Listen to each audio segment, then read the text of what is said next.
est justement un vitrail où les gens ne voient d'abord que le sens historique et littéral. Ils voient l'histoire racontée dans la Bible, et le cours permet de découvrir que la manière dont l'arche, par exemple, a été représentée est déjà un discours théologique. Et c'est là tout l'intérêt de ce vitrail, de faire découvrir à travers ces images qui nous paraissent parfois un peu surprenantes et bizarres, de leur faire comprendre que le commentaire, la glose, elle est dans l'image.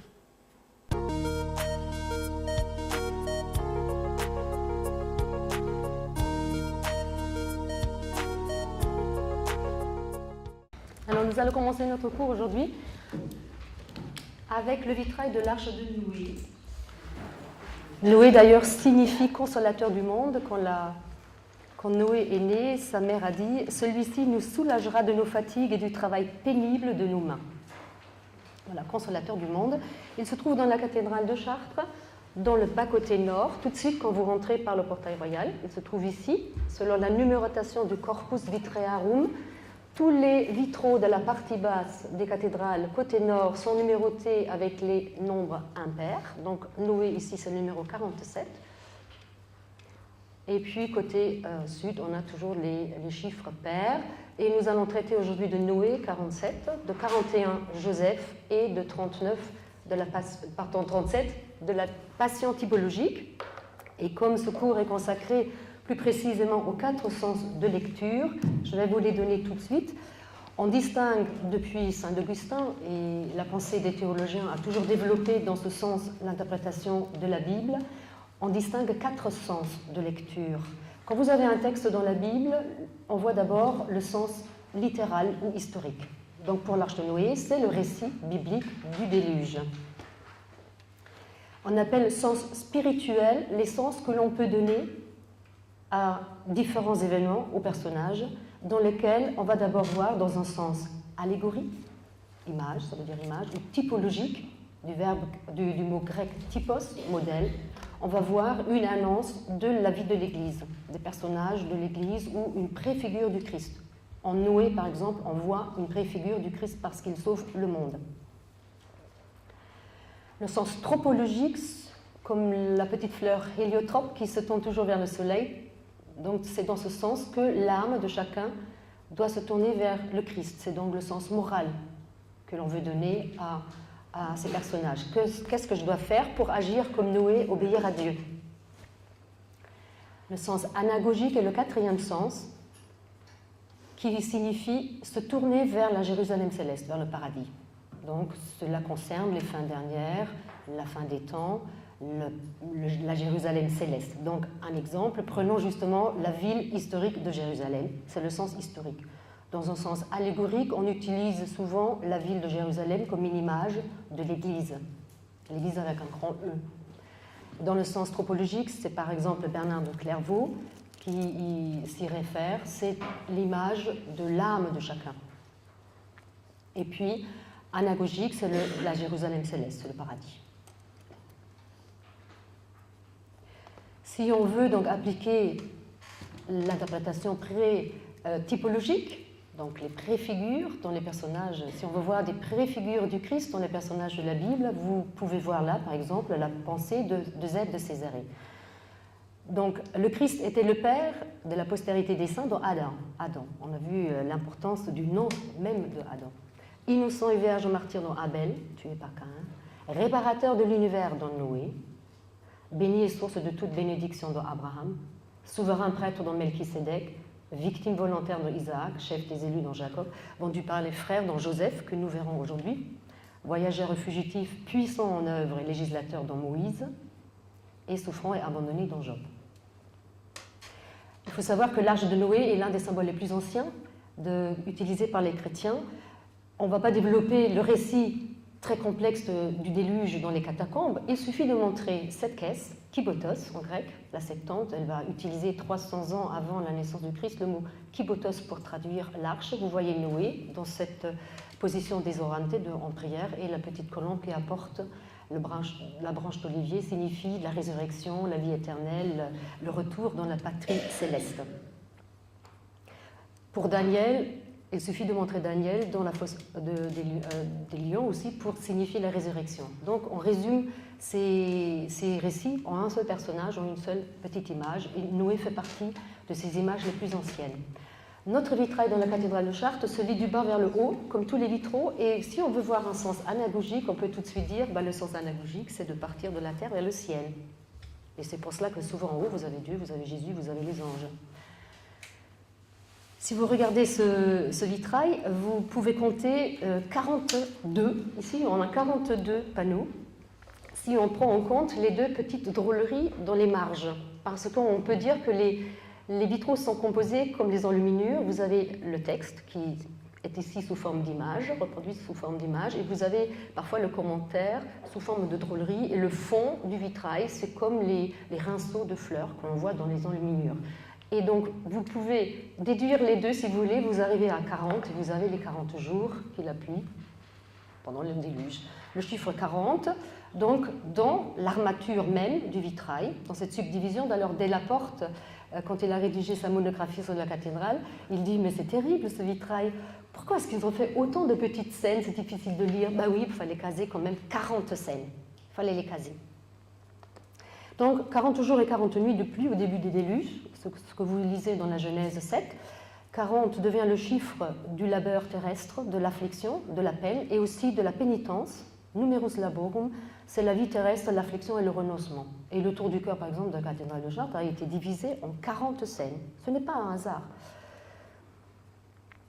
C'est aussi le jeûne biblique, pensez à Moïse qui reste sur le mont Sinaï pendant 40 jours, Élie reste dans le désert pendant 40 jours, 40 ans d'errement des Israélites dans le désert, et tous ces errements de 40 jours, de 40 années, préfigurent le jeûne du Christ également. Le chiffre 40, toujours la vie sur terre, alors que le 50 deviendra le chiffre de la vie future et du Saint-Esprit. Commençons par la première partie en bas. Vous avez dans les marges en bas, à gauche, vous avez le charron. J'attire votre attention tout de suite sur la position des têtes des personnages. On peut observer dans ces vitraux l'application du langage de l'image que François Garnier a redécouvert, que le 19e siècle avait déjà découvert également, la couleur. Tout a son importance et sachez que la roue, c'est un symbole pour la parole de Dieu, c'est un symbole pour les testaments, c'est un élément très important. On n'y voit pas simplement ici un charron. Il est d'ailleurs en monochromie, ce qui est toujours infamant de montrer un personnage robe courte avec une seule couleur, de profil. Ici, c'est un mauvais artisan, si vous voulez, un casseur de roues. Et si la roue, c'est la parole de Dieu, ben c'est un hérétique. Si vous voulez, ça peut être un jeu de mots. Et la roue, d'ailleurs, elle a combien de rayons? 1, 2, 3, 4, 5, 6, 7, 8, 9, 10, 11. Il y a 11 rayons, et le chiffre 11 dans la symbolique, il n'y a pas d'autre signification que le péché. Ensuite, vous avez le bûcheron, si vous voulez, ou les mérandiers qui préparent le bois pour le mérin, le bois de mérin pour le tonnelier. D'ailleurs, le tonneau, il est de très grande taille et il est un peu mal fichu, je vous le dis. Il n'est pas bombé comme il faut. Et Michel Pastoureau a bien relevé le fait que les rayures au Moyen-Âge signifient également l'infamie, indique qu'un mauvais travail est ici en train de se faire. Vous avez ce personnage qui est avec l'as, le marteau et la chasse, mais on place les arceaux et on sait qu'au Moyen-Âge, si le bois n'était pas de bonne qualité, le vin ne se conservait pas et parfois on cachait des trous sous les cerceaux qu'on mettait en place. Bon, c'est juste pour casser un peu les mythes des métiers représentés au bas des vitraux. Alors pour prouver que la roue entre dans la symbolique, vous avez à Échillais, dans l'église en Charente-Maritime, justement ces deux roues. Selon la prophétie d'Ézéchiel, vous avez une roue avec 1, 2, 3, 4, 6, et avec 7, vous avez l'Ancien Testament et le Nouveau. C'est justement l'Ancien qui marche dans le Nouveau, les deux qui sont inséparables. Donc l'importance des rayons des roues. Regardez à partir de maintenant, quand vous voyez dans une image des roues, comptez-les s'il vous plaît. Très important. Continuons avec les drôleries dans les marges. Vous avez dans ces petits équations à gauche et à droite d'autres personnages avec des outillages. Leur usage est de 3/4, position normalement neutre. Ils portent également une seule couleur. Nous ne savons pas à quoi se réfère ce personnage. C'est peut-être un commentaire sur le travail de ces artisans montrés au bas de la verrière. Le récit proprement dit du déluge commence maintenant en bas avec ces 2, 3, 4 images qui montrent de personnages de taille gigantesque. Effectivement, la Bible elle parle de géants. Le Moyen-Âge ne va pas contester la réalité de ce qui est dit dans la Bible. Et la violence créée par les mariages contre nature, dans l'esprit de la Bible, entre les fils de Dieu, ce sont les descendants de Seth qui sont restés fidèles à Dieu, et les descendants de Caïn qui ont dû se retrancher dans les villes et qui devaient vivre de l'artisanat parce que la terre ne s'ouvrait plus. Caïn a été interdit de labeur. Dieu a dit « la terre ne portera plus fruit ». Et donc les mariages entre les fils de Dieu, les descendants de Seth, qui vont se marier avec les géants et les filles des géants, va créer une société de violence, de meurtre, d'assassinat, et Dieu, très mécontent, va décider d'exterminer sa première création de l'homme, sa première humanité. Donc vous voyez là un peu plus près les personnages qui discutent. Le langage des gestes est très important. Nous voyons qu'il n'y a pas de parallélisme entre les gestes, donc là, en fait, ils ne sont pas d'accord. Celui-là, il parle, mais il parle avec la main gauche, et la main gauche, elle est mauvaise par rapport à la main droite qui est toujours valorisée. Donc nous avons ces géants en discussion, parfois violente, avec les personnages plus petits. La lance également, observer les visages de profil, les traits grossis, donc on exprime cette violence à travers la position de la tête et les armes que portent les personnages. Dieu va donc décider de donner à Noé, qu'il trouve juste, parce qu'il obéit à Dieu, l'ordre de couper les arbres et de construire cette fameuse arche. Donc vous voyez ici de près ce geste, il pointe vers les arbres, coupe-moi donc les arbres, construis un grand bateau. Ce geste-là est en même temps le geste de la bénédiction. Ce n'est pas simplement la parole, c'est un geste de bénédiction. Il y a différents gestes de bénédiction. Et Noé, habillé des 3 couleurs or, rouge et vert, avec sa main droite, fait le signe de l'affirmation et de l'acceptation. C'est le fameux fiat que dit Marie, elle est toujours représentée également dans cette même position. Et donc Noé, d'ailleurs, il n'est pas en repos, la position des pieds, ici, emboîtant sur le pont, que l'on peut voir aussi comme un pont entre la divinité et l'humanité.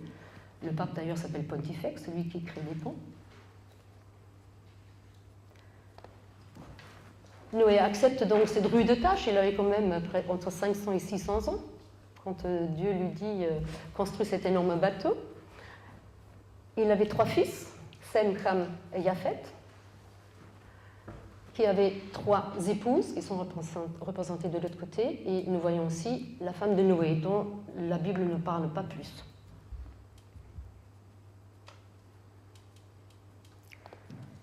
Je reviens juste en arrière pour vous montrer.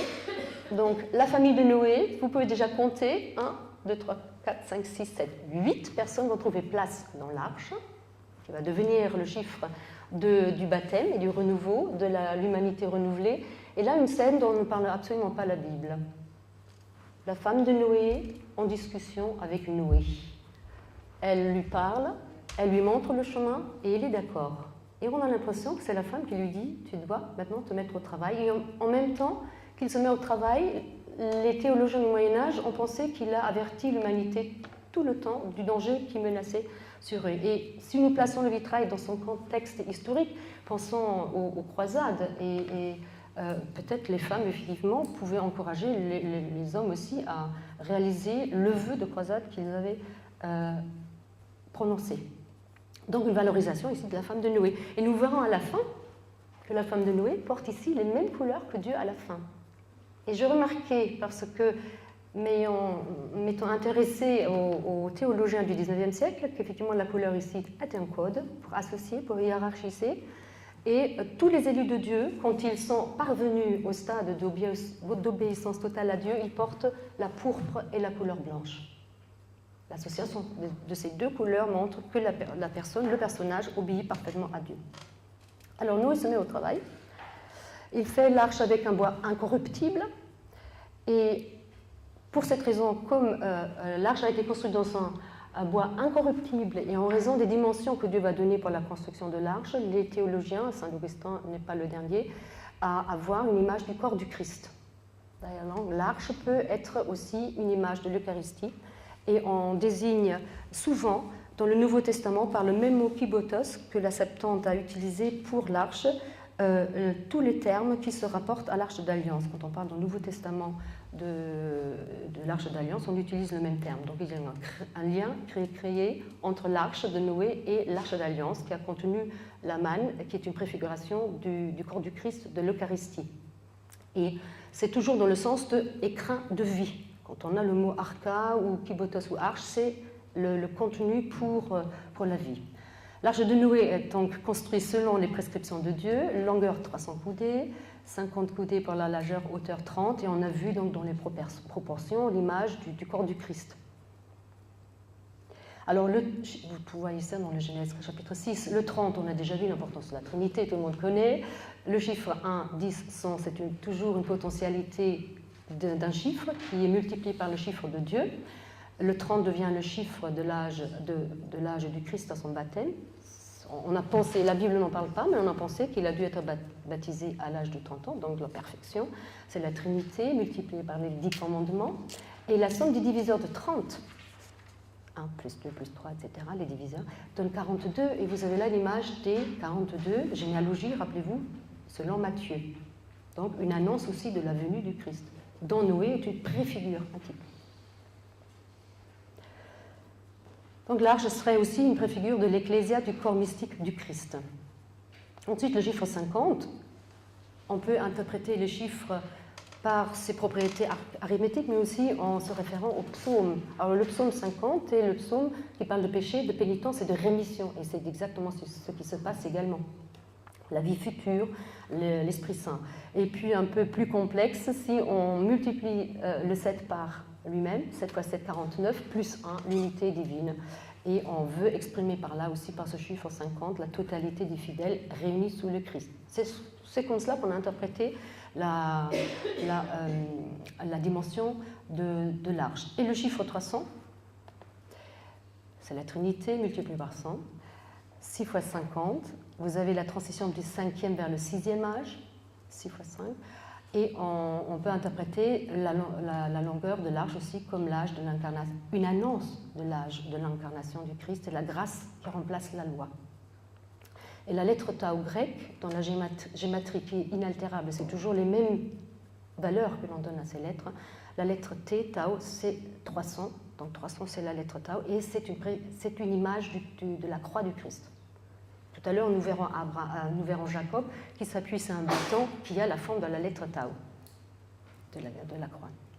Et ça, c'est Saint Jérôme qui le rappelle. Alors, Noé se met au travail, et puis les animaux, nous dit la Bible, arrivent en fait. Ce n'est pas Noé qui doit les mener vers l'arche, ils arrivent tout seuls. 2 paires d'animaux impurs, 7 paires d'animaux purs. Ce n'est pas expliqué, ça sera expliqué plus tard dans le Lévitique. Alors, on entend par animaux purs les animaux qui sont des ruminants et qui ont le pied fourchu. Et le fait que ce sont des animaux ruminants a mené les théologiens à se dire pourquoi des ruminants? Il faut ruminer en fait la Bible. Et donc lire le texte de la Bible X fois jusqu'à en extraire le contenu, ça s'appelle ruminatio. On voulait être comme les animaux purs, qui d'ailleurs étaient seuls utilisés pour les sacrifices. Alors, ce n'est pas un cours sur la symbolique des animaux. On a observé que la couleur des animaux peut différer. Il y a des éléphants roses. Ce n'est pas important, tout simplement parce que la couleur permet de distinguer mieux les éléments qui sont dans l'image, par contraste. Alors, l'éléphant rose, l'éléphant est un symbole de la chasteté, si on veut entrer un peu dans l'esprit de la symbolique des animaux. Alors, nous sommes arrivés sur notre fiche maintenant, sur le panneau 19, là au milieu. Là où vous voyez l'arche. Ça, c'est le panneau 19. Dans la Genèse chapitre 6-16, c'est marqué « C'est le Seigneur qui ferma l'arche ». Bon, maintenant, les animaux sont dans l'arche, Noé est rentré avec sa famille, Dieu va fermer l'arche à l'extérieur, plus personne ne peut rentrer. Et nous avons ici, curieusement, la petite fenêtre à la cime du bateau, alors que la Bible nous dit que la porte a été aménagée dans un côté. Ici à Chartres, on ne montre pas non plus l'arche à 3 niveaux. Selon la Bible, elle a 3 niveaux. Mais peut-être le fait que nous ayons 3 fois l'arche peut exprimer ces 3 niveaux. On commence en bas, peut-être par le cloître. Regardez, vous avez la forme d'un cloître. Donc c'est une manière de se sanctifier ici sur terre. Ça serait une explication. Et Pierre de Celles, évêque de Chartres au XIIe siècle, il a écrit un ouvrage sur l'école du cloître. Donc nous sommes ici dans un programme iconographique dans un esprit monastique. Et d'ailleurs, quand on parle des vierges, ce n'est pas seulement les filles ou les femmes, ce sont aussi les moines, qui sont aussi normalement vierges. Donc une manière de se sanctifier, de rentrer dans l'Église, de rentrer dans l'arche. Et en fait, ce vitrail, il est très politiquement incorrect parce qu'il vous parle du salut qui est uniquement dans l'Église. Hors de l'Église, point de salut. C'est ça, si vous voulez résumer ce vitrail. Donc on voit tous ces animaux qui arrivent. Voilà, avec le panneau, je peux donner dans le numéro, le 18. Là. Et si à Chartres, on n'a pas les 3 niveaux, si à Chartres, l'arche ressemble pas du tout à un bateau, il n'a pas la fenêtre là où il faut, elle n'est pas en 3 étages. Dans l'art des catacombes et dans les manuscrits anciens jusqu'au 8e siècle, l'arche est vraiment une caisse, avec une ouverture centrale en haut. C'est vraiment une caisse. À Venise, au 11e siècle, vous avez aussi une caisse tout en bois avec une fenêtre, mais de côté. La fenêtre est là, vous avez là, au résumé de toute l'histoire avec la colombe qui arrive, dont le Pentateuque d'Ashburnham, très important aussi pour l'iconographie. Vous avez les géants déjà noyés, les animaux, ils ont tous péri, et la porte est de côté. Et là, je vais vous plonger un peu dans la mystique du 19e siècle qui a voulu voir, à partir de Saint Augustin, qu'il a développé cette idée, aujourd'hui on ne veut plus y croire, que cette ouverture, nous dit Saint Augustin, c'est en fait la blessure du Christ. Si l'arche est son corps et l'image du corps du Christ, la porte de côté, c'est la blessure par laquelle on rentre dans l'Église, c'est l'image du baptême et de l'Eucharistie. Le sang et l'eau qui s'écoulait de la blessure sont les 2 moyens par lesquels on rentre dans l'Église. Et nous pouvons voir à Chartres, mais maintenant il y a la sacristie derrière, et à Notre-Dame de Paris, vous avez des petites portes qui étaient peintes en rouge. D'ailleurs, on les appelait Janua Porta Rubea, Janua Rubea, porte rouge, et cette porte était réservée aux chanoines. Personne d'autre ne pouvait rentrer dans le cœur de l'Église. Alors maintenant, on peut y croire ou pas y croire. Toutefois, on peut remarquer que ces portes rouges, c'est aussi à Paderborn, dans la cathédrale, pourrait être interprété, c'est juste pour vous plonger un peu le mysticisme, pourrait être interprété comme l'image de la blessure du Christ. Alors, la désolation arrive maintenant, la désolation avec les noyés. Maintenant, il est trop tard pour se repentir. La main, qui est un geste de supplication, ne pourra plus sauver ceux qui sont touchés maintenant par le déluge, les eaux du déluge qui montent. Nous sommes maintenant arrivés au 24, numéro 24. Nous sommes au milieu de la désolation. Et c'est pour cela que Noé est le sauveur du monde, ou une préfigure du Christ, parce que l'arche qu'il a construite a sauvé l'humanité. Cette nouvelle humanité créée par Dieu. Donc l'image de la désolation. Donc là, vous êtes au numéro 24. Et vous avez déjà ici la colombe qui part.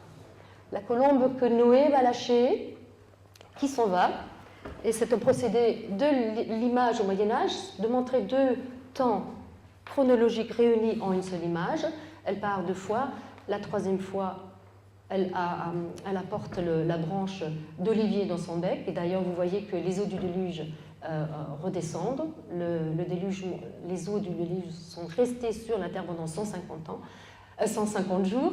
Pas aussi longtemps quand même, et les arbres maintenant sont visibles, et la colombe, elle a trouvé donc de quoi prendre la branche et qu'elle apporte. Et pourquoi une branche d'olivier? Parce que le Christ lui-même est souvent désigné d'olivier, l'huile d'olive est utilisée pour le sacrement, l'huile d'olive est aussi l'huile qui guérit les blessures, pensez au bon samaritain qui verse de l'huile sur la blessure, c'est donc une image aussi, une préfiguration des sacrements de l'Église.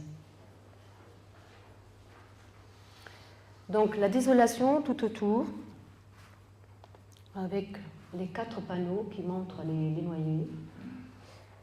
La couleur permet aussi de montrer que les eaux montent, les différentes vagues successives. Hugues de Saint-Victor d'ailleurs a écrit 2 à 3 traités sur l'arche. Et nous arrivons maintenant au pardon, on est tout à l'heure, on était au 19. Je dois rectifier. Tout à l'heure, nous étions au 19, quand vous voyez les animaux arriver. Le 24, c'était au milieu. Et à nouveau, cette image, vous voyez les noyaux tout autour avec la colombe pour vous resituer. Donc ça, c'est le 24, si c'est bon. Voilà, c'est bien le 24. Oui, au milieu, toujours au milieu. C'est toujours au milieu qu'il y a effectivement le retournement de la situation. Voilà. C'est l'avantage quand on est dans la cathédrale, on voit le vitrail en entier, on n'est pas gêné par la succession des images. Alors justement, donc type, c'est le modèle, antitype, c'est la réalisation. Et Saint-Pierre parle justement dans la première épître de Saint-Pierre, lorsqu'au jour de Noé, la longanimité de Dieu temporisait pendant que se construisait l'arche, dans laquelle un petit nombre, savoir 8, furent sauvés à travers l'eau. C'est elle qu'aujourd'hui, l'eau du déluge, qui nous sauve parce que c'est une préfiguration des eaux du baptême. Donc les eaux du baptême sont l'antitype, en fait, la réalisation. Antitype veut dire réalisation. Donc le type, c'est dans l'Ancien Testament et l'antitype, c'est dans le Nouveau Testament, la réalisation.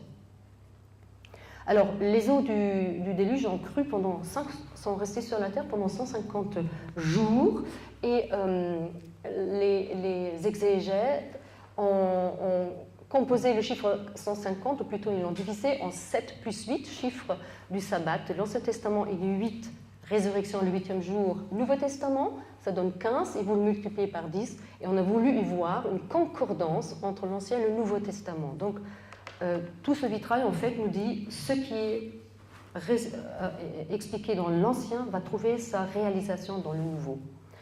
Et donc le chiffre 150 devient le chiffre de la promesse du salut et du repos éternel.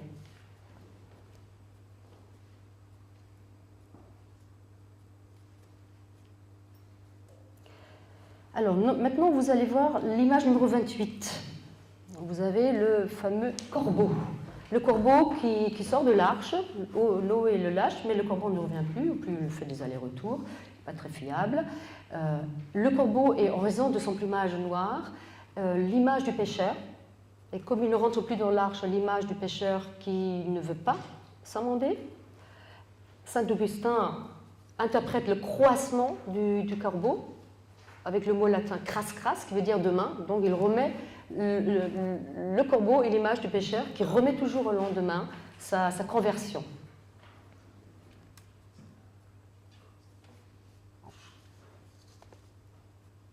Noé va lâcher les animaux. Dès que la colombe ne revient plus, il sait que les eaux vont disparaître, la terre sera sèche, les animaux sortent de l'arche.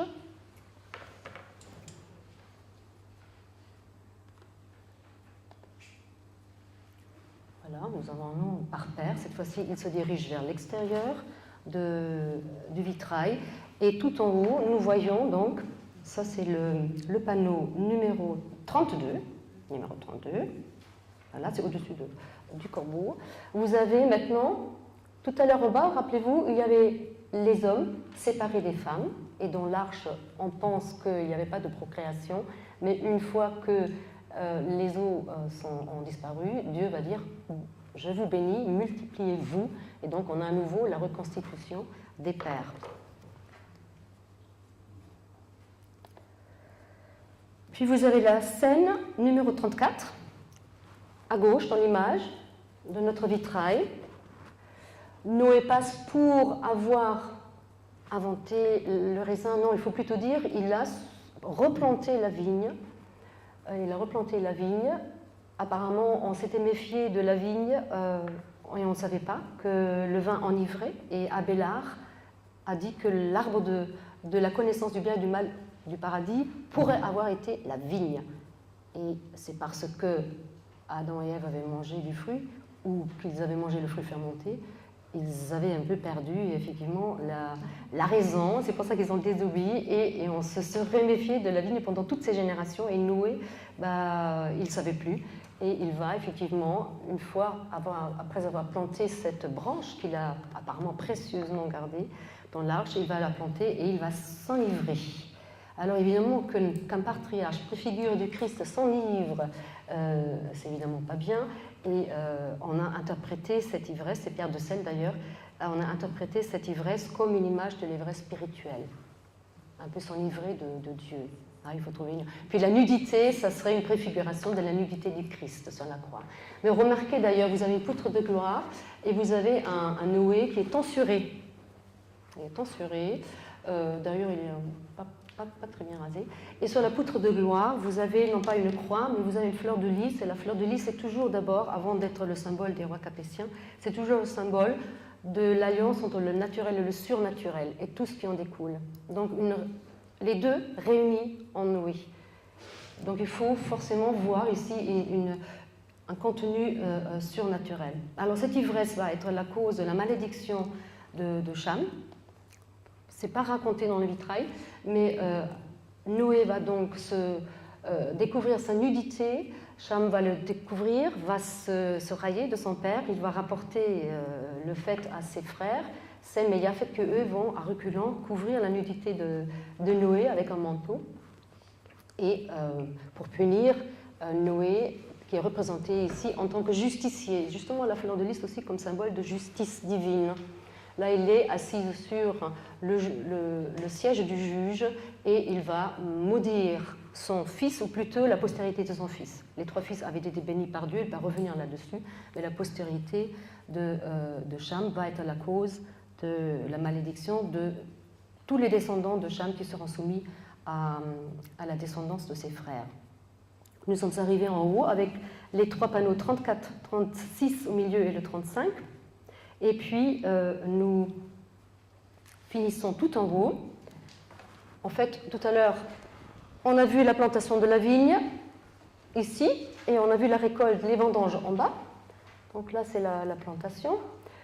Et puis, Dieu va bénir la famille de Noé. La nuée également, c'est toujours la présence divine et l'arc-en-ciel que Dieu place dans le ciel, qui, dans le récit de la Bible, se place avant la plantation de la vigne, avant cet événement. Donc on a conclu ici par quelque chose de positif, par l'arc-en-ciel qui apparaîtra toujours comme symbole de la nouvelle alliance au ciel quand il y a de la pluie et du soleil. Et Dieu dit « Je ne vais plus jamais effacer l'humanité par un déluge ». Et rappelez-vous comment était habillée en bas la femme de Noé. Elle a gardé ces 2 couleurs, le blanc et le pourpre, comme Dieu qui bénit, appuyé sur l'arc-en-ciel. Noé qui, lui, est l'homme de la nouvelle alliance. Il porte les couleurs de l'arc-en-ciel. Donc il y a une association entre l'arc-en-ciel, qui est le symbole de l'alliance, et les vêtements, les couleurs des vêtements de Noé. Alors jusqu'à présent, on n'a pas prêté attention à la petite fleur qui forme le fond du vitrail, ainsi que la fleur tout en haut, dans laquelle je veux voir la margarita, mais qui est la désignation en latin de la perle. Et c'est une désignation pour l'Eucharistie, et c'est aussi le royaume des cieux, puisque Jésus, dans une parabole, compare le royaume des cieux à une perle. Le royaume des cieux est comme une perle. Donc tout ce vitrail parle des royaumes des cieux. Et une fois que le déluge a eu lieu, il faut chercher un autre sens, cette fois-ci anagogique, dans le vitrail. Il faut le placer à notre époque, dans la fin des temps. C'est une annonce du royaume des cieux qui viendra à la fin des temps. Quand, plus Noé, mais quand Dieu lui-même jugera l'humanité. Donc il y a un 4e sens qui est un sens anagogique. Donc tout le vitrail parle à travers les chiffres.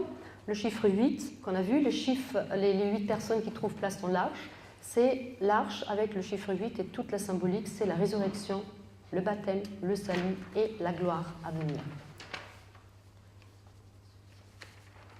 Puis tout en haut, évidemment, vous avez les anges qui portent ici l'encensoir. Ce sont des anges turiféraires avec la navette et l'encens. C'est la liturgie céleste. Et puis, chaque fois que vous voyez un encensoir, vous devez sentir en fait l'encens. Dans la liturgie, on baigne dans l'encens. C'est donc un sens olfactif que vous avez là.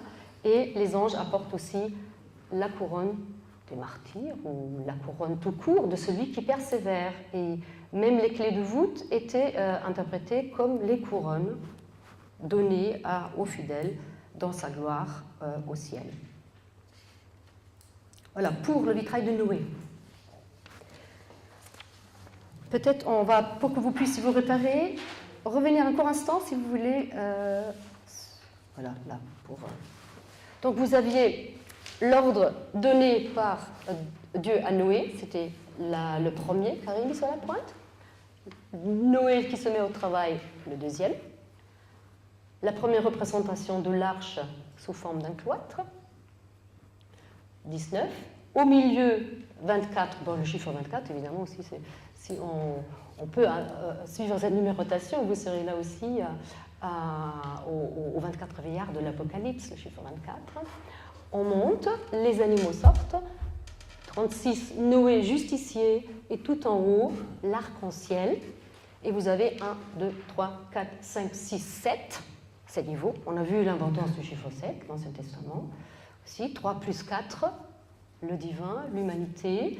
Vous avez 2, 4, 6, 8, 10, 12, 14.